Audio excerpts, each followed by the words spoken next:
What are the chances the NL Cy Young comes out of the NL East? I think it's over 50%. I mean, there are challengers from the other divisions. Corbin Burns, Walker Buehler, Brandon Woodruff being the notable ones.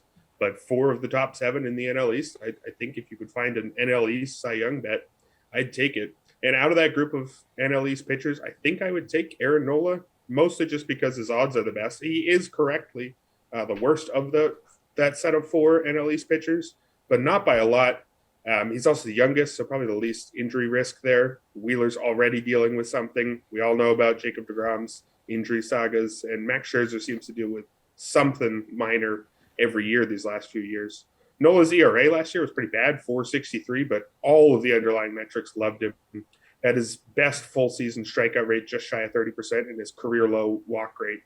So it still looks to me like a pitcher who's in his best form, still on the right side of 30. I like those odds for him there.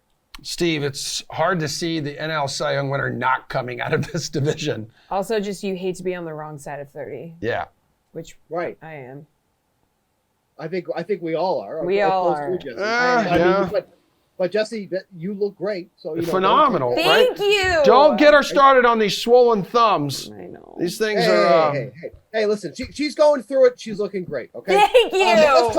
Let's talk about the Cy Young. Okay. And I'm a little disappointed. Nobody called me the Cy Young whisperer after my performance from last year, so that's a little disappointing. But whatever. Let's keep talking about this year. I mean, you look at the top 10 guys that are listed. NL East or not, like all of these guys have a very legitimate chance to win the Cy Young, which is probably why the odds are set as they are. So congrats to all the odds makers on that.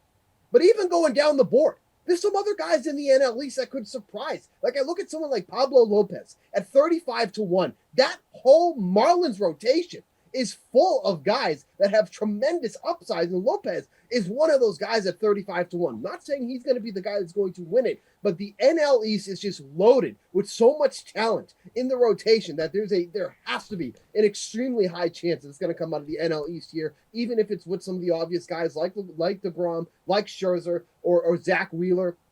There's just so many guys that you can take here and at good odds too. So I would say that there is a very, very high chance it comes out of the NL East. If not, I bet it comes out of the West because you have guys like Carlos Rodon, who is now in the NL West with the Giants. He could have won it last year if he stayed healthy, but that's okay because Robbie Ray got it, so no problem there. But guys like him going into that division as well, there's a lot of talented pitchers that could take this prize home.